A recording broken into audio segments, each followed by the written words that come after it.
Hello friend, welcome to my channel. तो आज हम एक्सप्लेन करने जा रहे हैं हाल ही में नेटफ्लिक्स पर रिलीज हुई सीरीज काला पानी। सीरीज के फर्स्ट पार्ट का लिंक डिस्क्रिप्शन बॉक्स में दिया गया है, जिसे आप डिस्क्रिप्शन बॉक्स में जाकर देख सकते हैं। तो चलते हैं वीडियो के एक्सप्लेनेशन की तरफ। सीरीज के फर्स्ट पार्ट में हमने देखा डॉक्टर सिंह एक मिस्ट्री डिजीज के ऊपर अपनी ऑब्जर्वेशन कर रही हैं, जिसका आउटब्रेक 1989 में हुआ था। इसमें पेशेंट को हल्का बुखार और गर्दन के पीछे ब्लैक रैशेस हो जाते हैं और 10 दिन के अंदर अंदर उस पेशेंट की डेथ हो जाती है और ये डिजीज अब फिर से अपने पैर पसार रही है। दूसरी तरफ पोर्ट ब्लेयर में भारी मात्रा में टूरिस्ट आ रहा है, क्योंकि यहाँ पर स्वराज महोत्सव होने जा रहा है, जो कि एटम ने ऑर्गेनाइज किया है और एटम इस महोत्सव को हर कीमत पर करवाना चाहता है, क्योंकि एटम ने इस इवेंट में अपना बहुत सारा पैसा इन्वेस्ट किया है, जिसकी परमिशन को लेकर एटम के मालिक मिस्टर वानी आईपीएस ऑफिसर केतन से बात कर रहे होते हैं। केतन बताता है कि उसके हाथ में जो कुछ भी था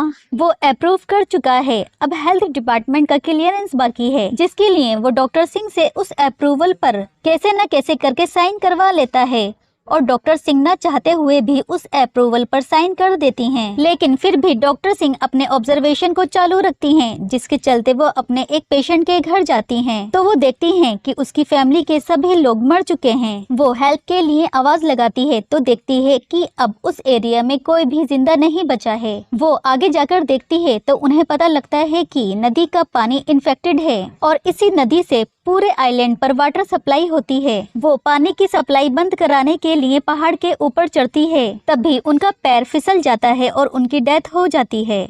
अब सीन शिफ्ट होता है संतोष और गार्गी पर, जो अपने बच्चों को पोर्ट ब्लेयर घुमाने के लिए लेकर आए हैं और उन्हें चीरू नाम का एक गाइड पोर्ट ब्लेयर घुमाता है। चीरू उन्हें नील आइलैंड ले जाने की बात करता है, पर पार्थ नील जाने के लिए मना कर देता है, क्योंकि उसे स्वराज महोत्सव देखना था। अब संतोष और गार्गी अपने दोनों बच्चों को मिस्टर पॉल के पास छोड़कर नील आइलैंड निकल जाते हैं और बच्चे स्वराज महोत्सव देखने के लिए मिस्टर पॉल के पास रुक जाते हैं। इसके बाद आइलैंड में इवेंट स्टार्ट हो जाता है और अब लोग इन्फेक्टेड होने लगते हैं और एलजी आइलैंड में लॉकडाउन लगाने की बात करते हैं। और ये बात इंस्पेक्टर केतन वीआईपी लोगों को बताने के लिए मरीन हॉल आता है, ताकि वो लोग लॉकडाउन लगने से पहले ही आइलैंड छोड़कर जा सकें। लेकिन अब ये खबर चारों तरफ फैल जाती है और मेनलैंड पोर्ट ब्लेयर से स्विच कर लेता है और अब एयरलाइन समेत सभी ट्रांसपोर्ट बंद हो जाते हैं और वीआईपी भी इसी आइलैंड पर फंस जाते हैं। और जब पब्लिक को लॉकडाउन के बारे में पता लगता है तो पब्लिक पैनिक हो जाती है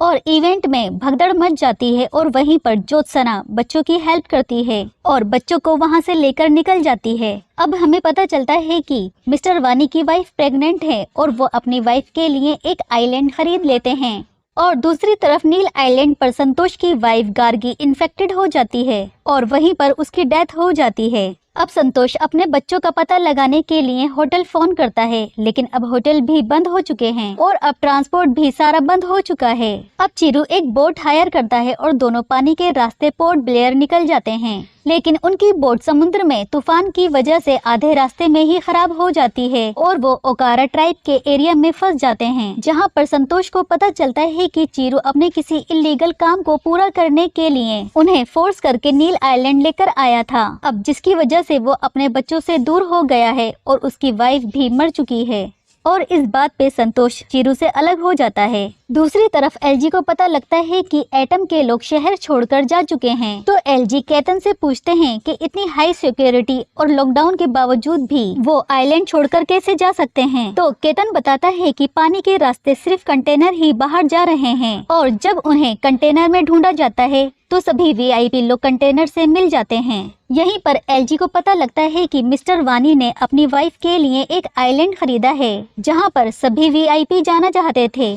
क्योंकि उस आइलैंड पर इन्फेक्शन नहीं है। अब एलजी डिसाइड करते हैं कि सभी लोग जो अनइन्फेक्टेड हैं वो उस आइलैंड पर जाएंगे। तभी हमें पता लगता है कि स्वाति इन्फेक्टेड हो चुकी है और अब मिस्टर वानी एलजी के सामने ये शर्त रख देते हैं कि अगर स्वाति उस आइलैंड पर नहीं जा पाई तो कोई भी अनइन्फेक्टेड उस आइलैंड पर नहीं जा पाएगा। और अब एलजी और हेल्थ मैनेजमेंट के सामने ये प्रॉब्लम आ जाती है कि अगर स्वाति को ठीक नहीं किया गया तो कोई भी अनइन्फेक्टेड पर्सन उस आइलैंड पर नहीं जा पाएगा, जिसकी वजह से सभी लोग मारे जाएंगे।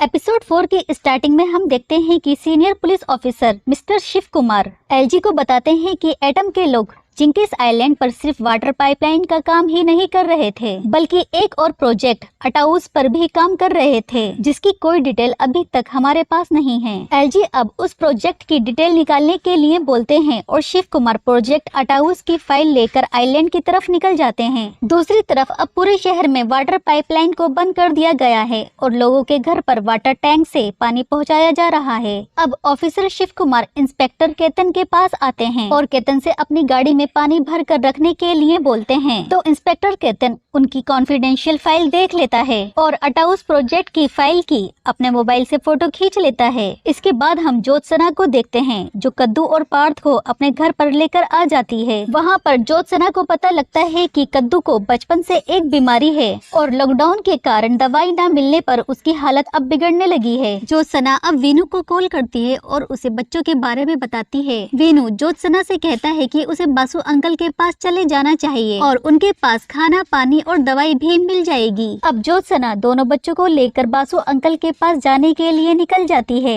वो एक पुराने मिलिट्री बंकर में पहुंच जाती है, जहां पर बासु अंकल रहते हैं। बासु अंकल के अपने ही कुछ रूल हैं, जिन्हें वो स्ट्रिक्टली फॉलो करते हैं और वो अकेले ही रहना पसंद करते हैं। बासु अंकल उन तीनों का टेस्ट करते हैं और इसके बाद ही वो अपने बंकर में उन तीनों को एंट्री देते हैं। साथ ही वो अपने रूल्स उन्हें फॉलो करने के लिए बोलते हैं। इसके बाद पार्थ उनकी बुक्स को छूने लगता है, जिसे देखकर बासु अंकल बहुत ज्यादा गुस्सा हो जाते हैं। लेकिन लड्डू के कहने पर वो अपनी बुक्स की इंफॉर्मेशन उनके साथ शेयर करते हैं। बासु अंकल बताते हैं कि बीमारी का आउटब्रेक 1989 में नहीं हुआ, बल्कि सदियों पहले हुआ था। इनफैक्ट 7000 सालों से भी पहले से ओकारा इस आइलैंड पर रह रहे हैं और जभी से ओकारा ने इस बीमारी से लड़ना सीख लिया था। इसके बाद हमें चीरू की बैक स्टोरी दिखाई जाती है, जहां पर एक आदिवासी लड़की प्रेग्नेंट होती है और उस लड़की के पिता चीरू के माँ बाबा से मदद मांगते हैं। उन्हें पता चलता है कि कुछ टूरिस्ट बाहर से आए थे, जिन्होंने उस आदिवासी लड़की के साथ रेप किया था और अब उसकी डिलीवरी होने वाली है।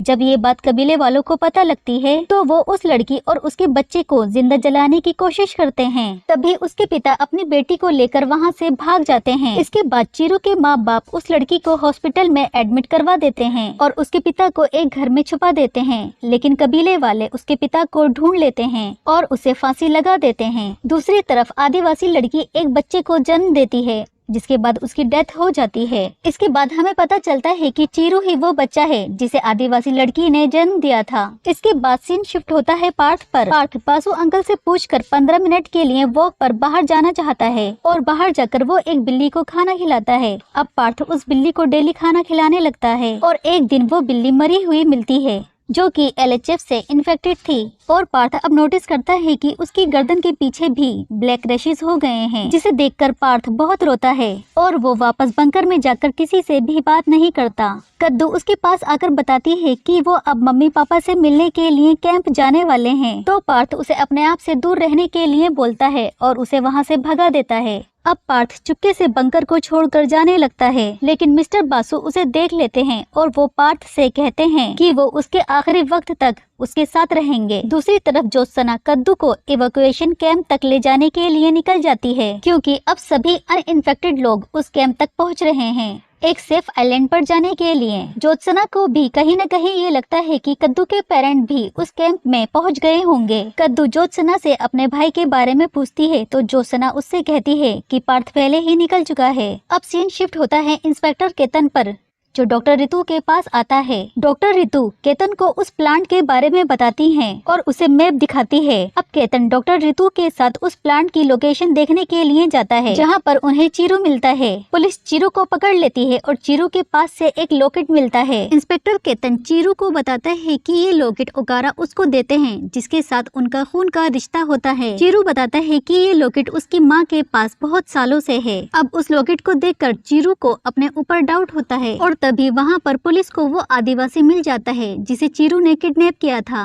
इसके बाद डॉक्टर रितु अपनी टेस्टिंग उस आदिवासी पर चालू कर देती है। डॉक्टर शशि रितु से पूछते हैं क्या इस आदिवासी ने अभी अभी वो प्लांट कंज्यूम किया है? तो डॉक्टर रितु बताती है कि नहीं, बल्कि ओकारा इस प्लांट को हजारों सालों से कंज्यूम कर रहे हैं, जिसकी वजह से ओकारा को अब इस बीमारी का खतरा ही नहीं रह गया है। और अब ये थ्योरी निकल कर आती है कि ओकारा के पास इस बीमारी का इलाज नहीं है, बल्कि ये खुद ही इलाज है। और अब डॉक्टर शशि एलजी को बताते हैं कि शायद वो प्लांट अब एग्जिस्ट ही नहीं करता, लेकिन ओकारा की बॉडी के अंदर उस प्लांट के पेप्टाइड हैं, जिससे बाकी के लोगों को क्योर किया जा सकता है। इसके लिए ओकारा के ब्रेन के पास से CSF सैंपल लिया जाएगा, जिससे ओकारा की जान भी जा सकती है। लेकिन एलजी इस प्रोसीजर की इजाजत दे देते हैं, जिससे मिसेस स्वाति की जान बचाई जा सके।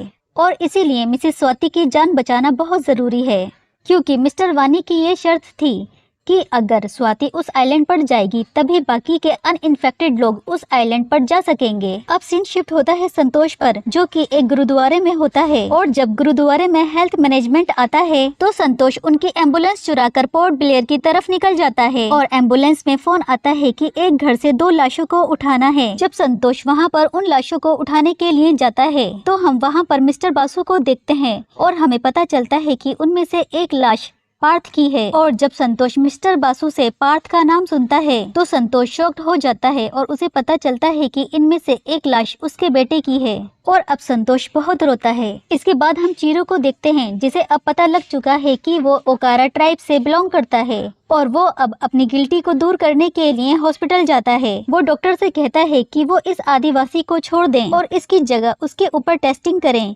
क्योंकि उसे भी अभी तक ये इन्फेक्शन कुछ भी नहीं कर पाया है और न ही उसे मास्क की जरूरत है। डॉक्टर चीरू के ऊपर अपनी टेस्टिंग चालू कर देते हैं और अब डॉक्टर को पता चलता है कि चीरू के अंदर भी वही इम्यून सिस्टम है जो कि ओकारा के अंदर है। दूसरी तरफ इंस्पेक्टर केतन अटाउस को लेकर इन्वेस्टिगेशन करने लगता है और उसे पता चलता है कि ओकारा इन्फेक्टेड लोगों को जमीन में दबाकर उसके ऊपर उसी प्लांट की खेती करते थे, जिसकी वजह से वो इन्फेक्शन बाहर नहीं आता था। और उस ग्रेवयार्ड पर एटम ने अपना हेलीपैड बनाने के लिए उस जगह से पेड़ों की कटाई कर दी थी, जिसकी वजह से वो बैक्टीरिया नदी में बहकर चला गया था। इसके बाद हम देखते हैं कि डॉक्टर शशि एलजी को बताते हैं कि चीरू के एक सैंपल से 12 से भी ज्यादा लोगों की जान बचाई जा चुकी है, जबकि वो पूरी तरह से आदिवासी भी नहीं है। और अब मिसेस स्वाति भी पूरी तरह से ठीक हो चुकी हैं। और तभी सीनियर ऑफिसर शिव कुमार कहते हैं कि अब हमें सभी ओकारा को पकड़कर बाकी सभी इन्फेक्टेड लोगों की जान बचानी चाहिए। और इसके बाद वो अपनी एक पुलिस फोर्स ओकारा ट्राइब की तरफ भेज देते हैं, जबकि डॉक्टर रितु उस प्लांट की तलाश में निकल जाती है। दूसरी तरफ हम देखते हैं कि संतोष भी अब किसी न किसी तरीके से